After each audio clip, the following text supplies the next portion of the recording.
So today I also brought my sound effects. And so if I say something funny, I can hit you up. You did? And my son is Are you ready? Let's jam!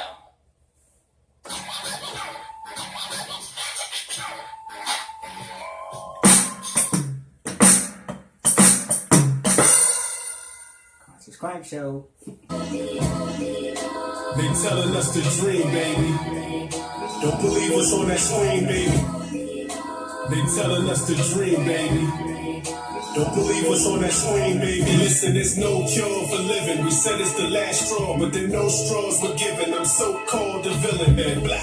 I wrote y'all the ending. I kill half of these coons that most of y'all defending. I see I wrote y'all the ending. I kill half of these coons that most of y'all defending.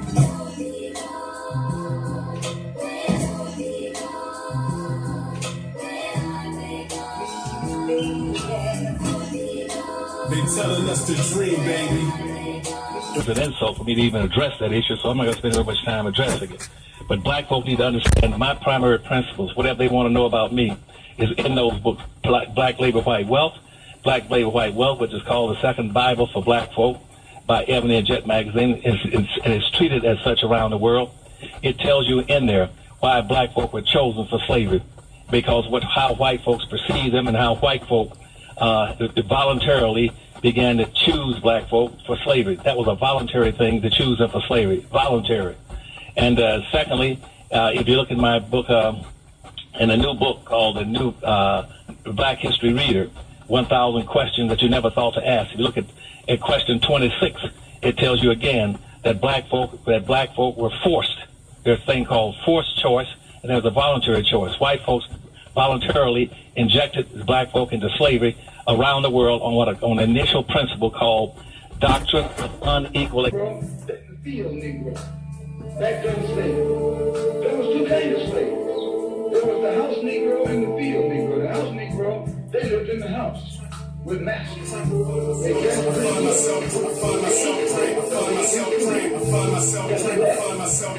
find myself praying for yay, that's more than real. It's life's a controversial picture by Jordan Peele. It's to find myself praying for yay, that's more than real. It's life's a controversial picture by Jordan Peele. It's my soul is not profit, I guess that I'm forced to heal. My soul is not profit, I guess that I'm forced to heal. I find myself praying for yay, that's more than real. It's life's a controversial picture by Jordan Peele. It's like my soul is not profit, I guess that I'm forced to heal. I find myself praying for yay, that's more than real. My soul is not profit, I guess that I'm forced to heal. Yeah, got a question how you got in. Everybody's questioning him. My only question's for Kim. What? Yeah, got a question how you got in. Everybody's questioning him. My only question's for Kim. What? I find myself praying for yay. That's more than real. Yeah. So that you can look forward to those things in the works as well. But today we're going to deal with consciousness from around the United States of America, and we're also going to talk about respect. Okay, a lot of people don't know what respect is, and we're going to delve into little definitions and things of that nature in our next segment, and that nature. The track you're hearing now is a local band. You know, DC has its own genre of music, and this is the Listen Band, which is now a honorary band, rather. They split up. My cousin was a founding member of the group. It's a go-go band. Go-go is a sound and genre within Washington, D.C. Full band. So back in the day, Chuck Brown is like the first go-go artist. And we had Trouble Funk, we had EU, which I know you probably know if you're not from D.C. for Doing the Butt. We had the Junkyard Band. We used to be in the movie DC Cab. If you're old and seen that movie, make sure you go check it out. If you haven't, that gives a little history, a brief of DC, because go-go was prominent. So the Junkyard Band, then the All-Spin. One of the big fish coming up in go-go was Chuck Brown and Rare Essence. It's one of my favorites. We have a whole lot of other bands that came after that. Backyard Band, featuring Genghis, which you might know, we call him Big G, but if you don't, you'll know him as Slim Charge on The Wire, and he's still acting and performing his go-go, and they're taking go-go international, as well as Rare Essence. Now we have Team Familiar, that recently had a split, and so go-go is ever evolving and involves full bands, with go-go style rappers per se. But one of the brief tidbits that you might not know if you're not from DC is that Wale hung around with the bands, carried equipment so you could perform. See, the problem back in that day before Wale broke the mold was you would be considered a go-go rapper in the city. And if you put out music, it didn't kind of connect because it's like a different rhythm go-go. Like you can rock, if you got a slap song, you can rock with the band because go-go really plays other people's music and put it into the go-go form. You know what I'm saying? Which is a different genre in itself because it's dealing with live instruments. Some bands have the horn section, what we call the brass section. Some bands don't. Okay. I came up in an era where I kind of had to make a choice, and I was more hip hop drew me because there wasn't a lot of bands. I wanted to play drums coming up there. I had to play trombone in elementary school, marching band. I wanted to play the drums, but I was little, so now I realize why I didn't play the drum because we had to carry that. But they gave me a trombone, and I still was small, so we can weigh that either way. But anyway, I'll just give you a little brief, and this is the Conscious Crank Show, and we'll be right back after these commercial breaks. It's time for tea, eh? What?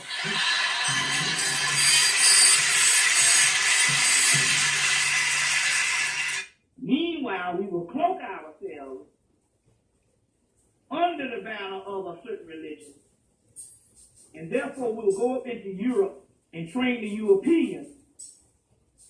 And therefore, the Europeans will become the custodians of this particular knowledge so we can have it in the future. Because we have proven that the ancient Camites knew that they were going into slavery. And one day, that their particular offspring, their particular future would be a particular part of slavery. They knew this based on several documents in the Library of Alexandria. And several ones we don't have. We don't have. And they understood it was inevitable as ancient cultures crumbled, the European would finally come to power. But what you're going to do, if he does come to power, they had already seen it with Rome.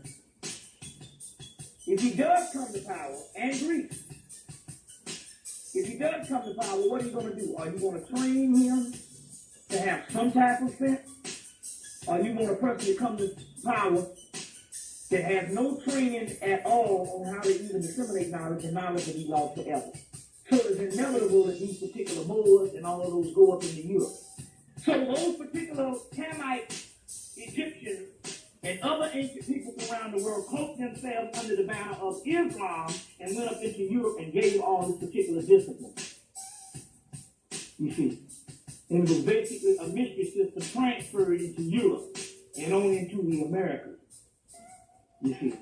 And so all of these particular disciplines, the tarot cards, which later on led to your playing cards, all of this stuff came out of actual the Greater Key of Solomon that you will see the guy McGregor Mathers translates it.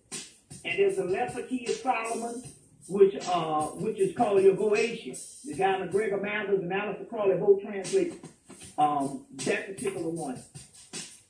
Different magical texts, different magical texts, and just about everything that the European is claiming is his. All of that particular stuff. The use of the rune system that you see, your Grail, Holy Grail mysteries, the mysteries of Merlin, all of that particular stuff came and went to Europe and brought into Europe by the Moors. You see. And then they even left their children behind, the bastardized Moors, which was your gypsies. You see what I'm saying? Which they call the Bohemians. And that's where you get the word Bahamas from. From the group of people in Europe they call the Bohemians, which were the gypsies. And you get the Bahamas name after that, Bohemian, but you get the word Hamian, which is also a form of Muhammad, which is dealing with that Moorish aspect. Bohemians, which is a Moorish name for the bastardized children, later on known as gypsies, which is short for what? Egyptian. You see what I'm saying? These particular disciplines came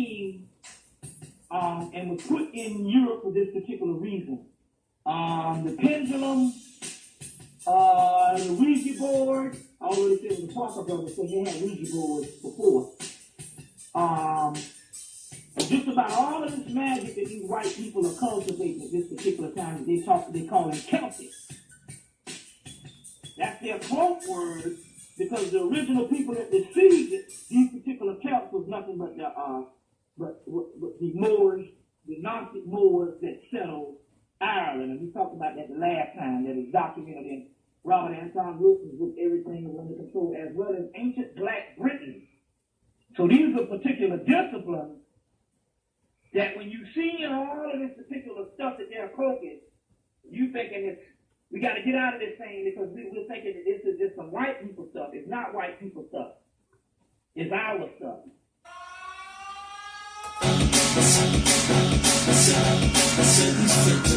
Say what? And I ain't even have a reason of suspicion. Hey, they said we fit the description. 50-50, getting the conviction.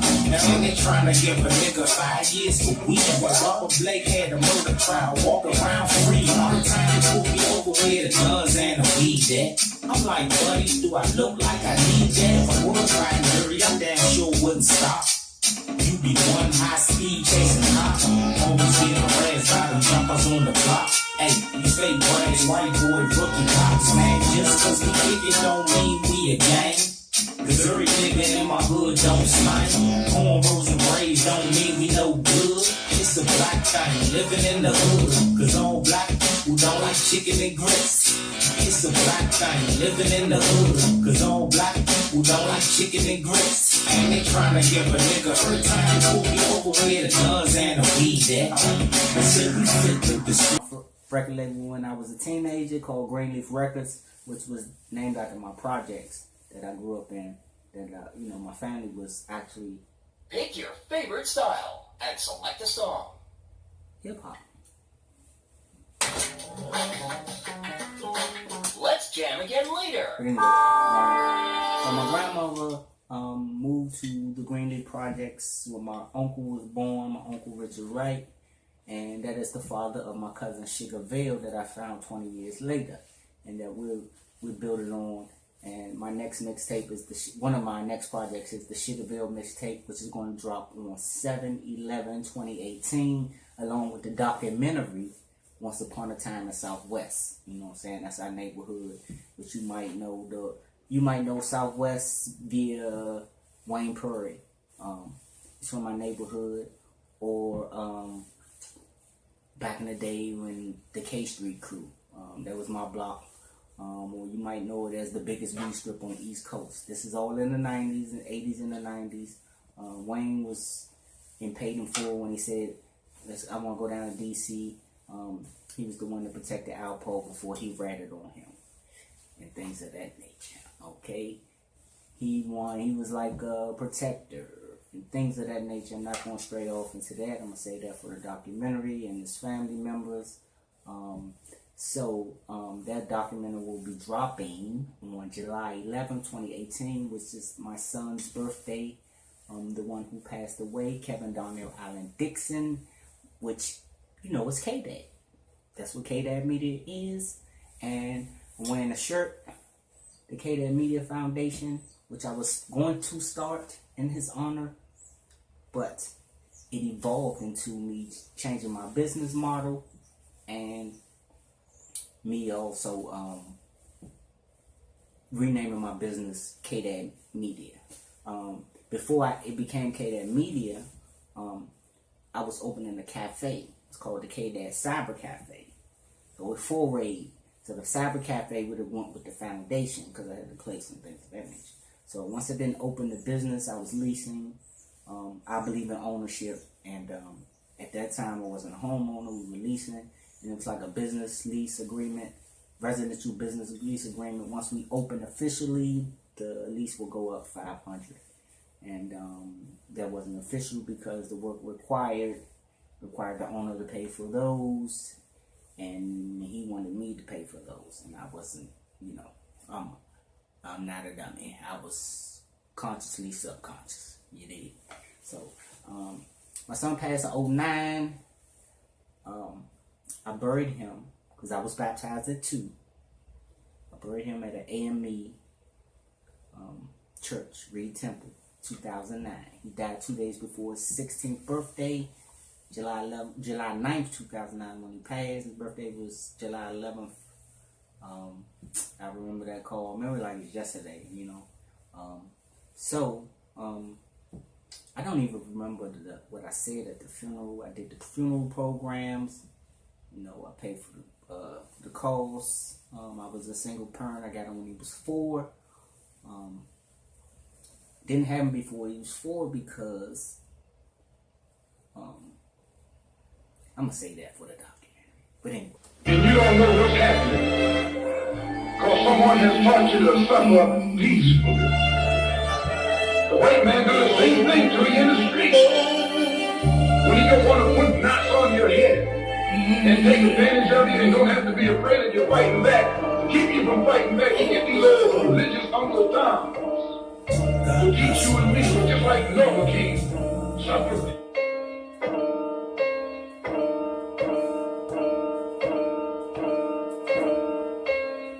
I once said that my life was a work of art. Couple strokes on a blank canvas that hurt the heart. I say hot shit like the devil said. I may not trip cause I'm level-headed. Through it all I remain to be energetic. Built a beautiful mind out of thoughts that are esoteric. Hey, I say hot shit like the devil said. I may not trip cause I'm level-headed. Through it all I remain to be energetic. And through it all I remain, and through it all I remain. I say hot shit. I say hot shit. I say hot shit. I say hot shit like the devil said. I may not trip cause I'm level-headed.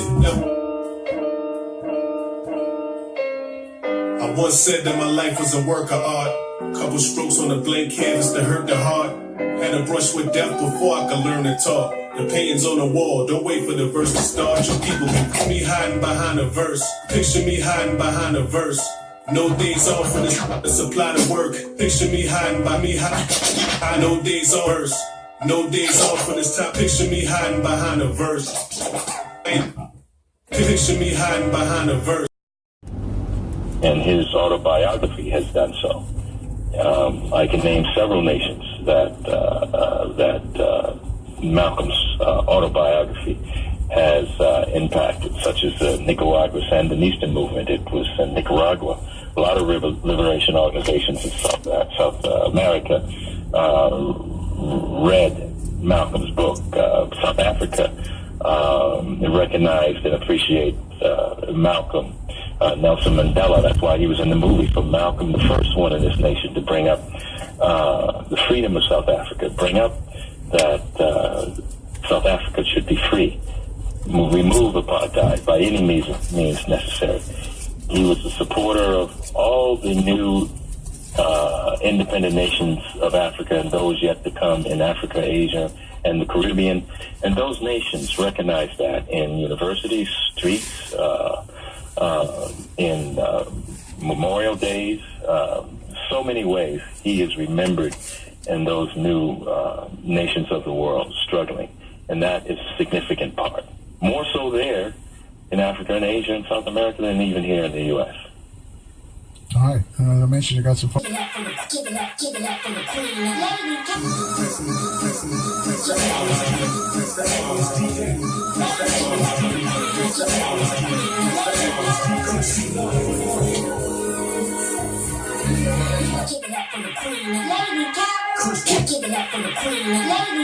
Christy Love. I'll be so blind, kill our own kind. The weekend is such a goddamn mind.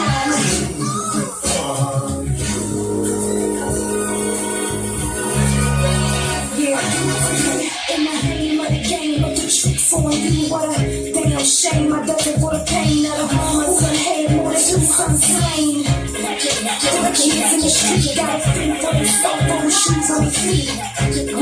For the neighborhood and the rappers, for the niggas trying to hit that. Giving up for the queen. Fuck this whole shit, play with me and get your head hit. More crime in the city, 1 time for my Nikki, 2 times for the fallen thugs.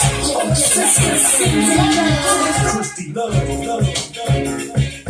Welcome to Switch 202. here.